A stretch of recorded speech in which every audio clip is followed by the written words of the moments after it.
Good afternoon, boys and girls. Mrs. Galvan here. I have missed working with you guys in the classroom so much. I hope you were all staying safe and healthy. I created a YouTube channel so that way I can read you guys some stories. I hope you're all continuing to read at home, practicing your sight words and your book baggies. Today, I actually have a very special guest with us. You may or may not know him, but let me introduce Nibbles, the book monster.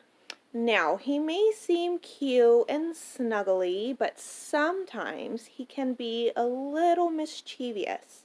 Mischievous is a pretty big word, but it means he can misbehave and probably do things that he shouldn't be doing, which we're going to learn in our book today, Nibbles, the Book Monster. This is one of mine and my daughter's favorite books. But Mr. Nibbles here promises to be on his very best behavior because he wants to hear the story too. So I'm going to sit him down right here so he can listen as well, and we are going to get started with Nibbles, the Book Monster. This is a story about a little monster called, let's see, Nibbles. There he is. Let's see what trouble this little guy gets into today. Nibbles likes to nibble soap, and Nibbles nibbles socks. Nibbles chomps on rubber ducks, and Nibbles munches clocks. Nibbles loves to nibble toes, and Nibbles nibbles hooks. But Nibbles' favorite thing to nibble on is, let's find out, books. Uh-oh. Oh no! Where's Nibbles? He's nibbled his way out of this book. Do you see that, boys and girls? He nibbled a hole right through here and escaped. Let's see what he's up to. Oh my goodness, can you see him? Might be a little hard. You have to look for him. Remember, he's a very tiny little guy. Let's see. Oh, I found him. There he goes, and he is diving into Goldilocks and the Three Bears. Uh-oh, Nibbles has nibbled his way into someone else's story. There he is. Goldilocks and the Three Bears is the first one. First, Goldilocks tried the big bowl of porridge. Ugh, she said, too salty. Then she tried the in-betweeny size of bowl porridge. Too sweet. Then Goldilocks tried the teeny tiny bowl of porridge, and it was monster! Burp.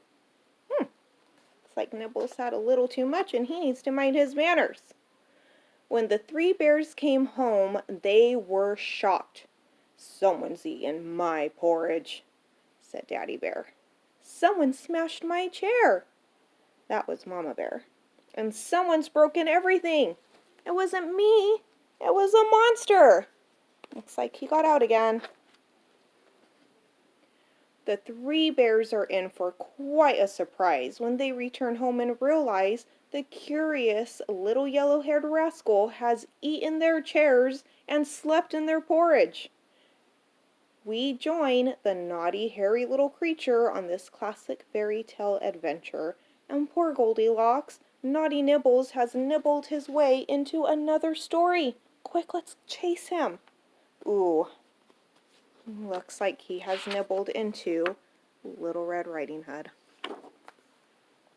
"Help! Stop that nibbler! He just nibbled my granny's lunch basket and he nabbed my cloak." Deep in the dark, dark forest, Little Red found Grandma's cottage. There it is.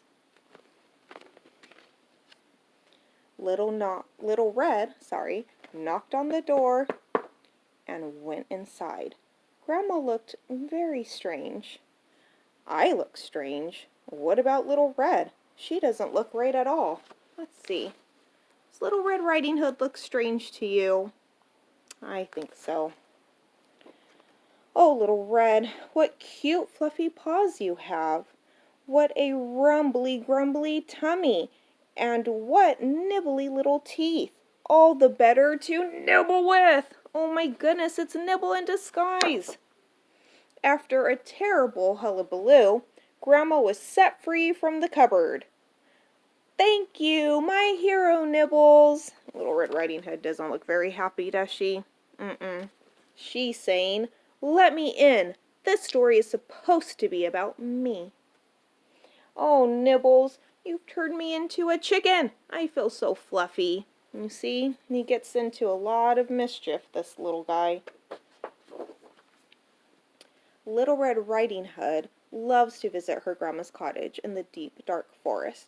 One day, she decided to take a picnic, but on the way, she meets someone very, very hairy who wants to eat her picnic basket and red cloak for lunch. But in the end, will the big bad wolf discover his fluffy side? We'll see. Oh dear, Little Red does not look happy. We've really, really got to try and catch Nibbles this time because he's making a real mess of things. Let's get him. Looks like he's made his way into Jack and the Beanstalk. Can you see his little nibbles right there? Yeah, let's see what's going on. Jack hid just in time. The giant was home. Mr. Giant stomped through his giant door and sat in his giant chair, but something didn't feel quite right. He took a sniff and said, "Fee, fi, fo, bum! Something just got up and bit me in my booty, and they're running away with my goose." Mr. Giant tried to catch the intruder and the golden goose. "Come back here!" But they managed to escape. And here's little Jack, he's saying, "I'm out of here." Yeah, he doesn't want to get mixed up in any of this mess. "Fee, fi, fo, I'll get you back for this, you nibbly hooligan." When Jack climbs a giant beanstalk in his back garden, he finds a giant house, a giant golden goose, and a gigantic, grumpy giant. Will Jack set the poor goose free? And will he make it home in time for dinner? Well, it looks like he's made it. He says, "Whew, that was a close one." Yep. Hooray, the golden goose is free at last. And it looks like he's taking Nibbles back to his story. Oh, thank goodness, golden goose. Let's see. Yay! The golden goose has dropped Nibbles back in his own book. Thank you, golden goose. Now quickly, let's close the cage before Nibbles escapes again. Close up, boys and girls. Hurry. Okay, I think we did it. Well done. Now, you really, really mustn't take your eyes off of Nibbles. Not even for 1 second. Stop. Can you hear something? What is that noise?